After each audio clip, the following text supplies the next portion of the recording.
नमस्ते। Income tax return file करने का सीजन आ गया है। फाइनेंशियल ईयर 2024-25 के लिए आईटीआर फाइलिंग शुरू हो चुकी है। कई लोगों को इनकम टैक्स सुनते ही टेंशन हो जाता है, पर यह एक सिंपल ईयरली टास्क है, जैसे कार सर्विसिंग। आईटीआर फाइल करना आपकी फाइनेंशियल हेल्थ के लिए जरूरी है और रिस्पॉन्सिबल सिटीजन होने का सबूत भी।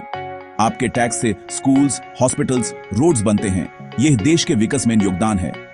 आईटीआर फाइलिंग से आपको लोन्स, वीसा और टैक्स रिफंड जैसे फायदे मिलते हैं। बिना आईटीआर फाइल किए आप अपना रिफंड भी क्लेम नहीं कर सकते। अगर फाइल नहीं किया तो पेनल्टी, इंटरेस्ट और लीगल एक्शन हो सकता है। इसलिए ड्यू डेट से पहले आईटीआर फाइल करना ही बेहतर है। इस गाइड में हम step by step simple language में आईटीआर फाइलिंग का प्रोसेस समझाएंगे। तैयार हो जाइए, आईटीआर फाइलिंग को आसान बनाते हैं। आईटीआर फाइल करने से पहले सभी जरूरी डॉक्यूमेंट्स इकट्ठा कर लें। सबसे पहले पान कार्ड और आधार कार्ड, ये आइडेंटिटी और ई वेरिफिकेशन के लिए मस्ट है। पन आधार लिंक्ड होना चाहिए। सैलरीड हैं तो फॉर्म 16 लें, जिसमें सैलरी और टीडीएस डिटेल्स होती हैं। बैंक स्टेटमेंट्स और एफडी इंटरेस्ट सर्टिफिकेट भी रेडी रखें। टैक्स सेविंग इन्वेस्टमेंट्स के proofs, section 80C, PPF, ELSS insurance, ATD, health insurance, home loan interest, donation receipts सब ऑर्गेनाइज कर लें। एनुअल इंफॉर्मेशन स्टेटमेंट, AIS और tax payer information summary, TIS, income tax portal से download करें। AIS को form 16 और bank statement से match करें। फॉर्म 26AS भी चेक करें। यह आपका टैक्स पासबुक है। इन सभी डॉक्यूमेंट्स को एक फाइल में रख लें। सारे डॉक्यूमेंट्स रेडी हैं तो फाइलिंग प्रोसेस बहुत स्मूथ हो जाएगा। अब अगले स्टेप पर बढ़ें। अब income tax e filing portal www.incometax.gov.in पर जाएं। पहली बार फाइल कर रहे हैं तो रजिस्टर करें। पान, नाम, DOB, mobile, email, password set करें।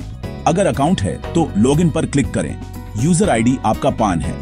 पासवर्ड भूल गए तो फॉरगॉट पासवर्ड से रीसेट करें। लॉगिन के बाद डैशबोर्ड पर अपनी प्रोफाइल और बैंक डिटेल्स वेरीफाई करें। बैंक अकाउंट प्री वैलिडेटेड होना चाहिए।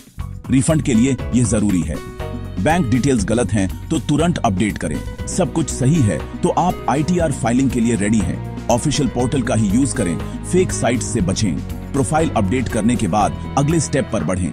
चलिए फॉर्म सिलेक्शन की तरफ चलते हैं। अब सही आईटीआर फॉर्म चुना बहुत इंपॉर्टेंट है। सैलरीड लोगों के लिए आमतौर पर आईटीआर 1 सहज या आईटीआर 2 रेलेवेंट है। आईटीआर 1 सैलरी, एक हाउस प्रॉपर्टी और अदर सोर्सेज से इनकम टोटल 50 लाख तक। आईटीआर 2 अगर सैलरी 50 लाख से ज्यादा, एक से ज्यादा प्रॉपर्टी, शेयर्स, म्यूचुअल फंड्स बेचे या फॉरेन इनकम है। फॉर्म सिलेक्ट करने से पहले अपनी इनकम सोर्सेज चेक करें। अगला decision old versus new tax regime. Old में डिडक्शंस मिलते हैं, न्यू में टैक्स रेट्स कम हैं पर डिडक्शंस नहीं। पोर्टल पर दोनों रिजीम्स का कंपैरिजन मिलता है। जिसमें टैक्स कम हो वो चुन लें। फॉर्म और रिजीम सिलेक्ट करते ही अगले स्टेप पर बढ़ें। आईटीआर फॉर्म ओपन करते ही काफी डिटेल्स प्री फिल्ड मिलेंगी। Personal info, salary, interest, income, इन सब को अपने डॉक्यूमेंट से क्रॉस चेक करें। पर्सनल इंफॉर्मेशन टैब में नाम, एड्रेस, बैंक डिटेल्स वेरीफाई करें। ग्रोस टोटल इनकम सेक्शन में सैलरी, हाउस प्रॉपर्टी और अदर सोर्सेज की इनकम भरनी है। बैंक स्टेटमेंट्स और AIS से हर एंट्री मैच करें, कोई इनकम छूते नहीं। टोटल डिडक्शन सेक्शन में टैक्स सेविंग इन्वेस्टमेंट्स और एक्सपेंसेस डालें।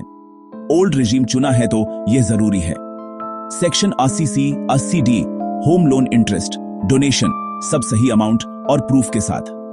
टैक्स पेड तब में TDS, TCS, advance tax details verify करें। फॉर्म 26AS से मैच करें। सब डिटेल्स कंफर्म करने के बाद टोटल टैक्स लायबिलिटी तब पर जाएं।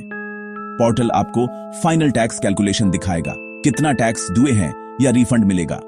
सब कुछ सही है तो अगले स्टेप पर बढ़ें।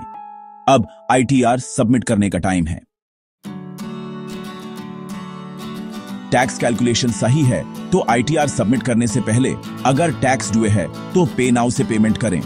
पेमेंट के बाद चलन डिटेल्स फॉर्म में डालें। रिफंड या जीरो टैक्स है तो प्रीव्यू एंड सबमिट पर क्लिक करें। प्रीव्यू जरूर देखें। आईटीआर सबमिट करने के बाद ई वेरिफिकेशन जरूर करें। बिना इसके ITR वैलिड नहीं होता। ई वेरिफिकेशन के लिए आधार OTP, नेट बैंकिंग या बैंक अकाउंट EVC का यूज करें। Offline option ITR V sign करके CPC बेंगलुरु भेजें, पर ऑनलाइन ई वेरिफिकेशन सबसे तेज है। वेरिफिकेशन के बाद कॉन्फर्मेशन ईमेल SMS मिलता है। स्टेटस सक्सेसफुली ई वेरीफाइड हो जाए तो काम हो गया। ITR की ड्यू डेट आमतौर पर 31 जुलाई होती है। लास्ट मिनट का इंतजार ना करें। गलती हो गई तो रिवाइज्ड रिटर्न फाइल कर सकते हैं। फिशिंग ईमेल्स, SMS से बचें। कभी भी पासवर्ड या बैंक डिटेल्स शेयर ना करें। ऑफिशियल पोर्टल का ही यूज करें। ITR और डॉक्यूमेंट्स 7 से 8 साल तक संभाल कर रखें। फाइलिंग पहली बार मुश्किल लग सकता है, पर एक बार करने के बाद आसान हो जाता है। Happy filing.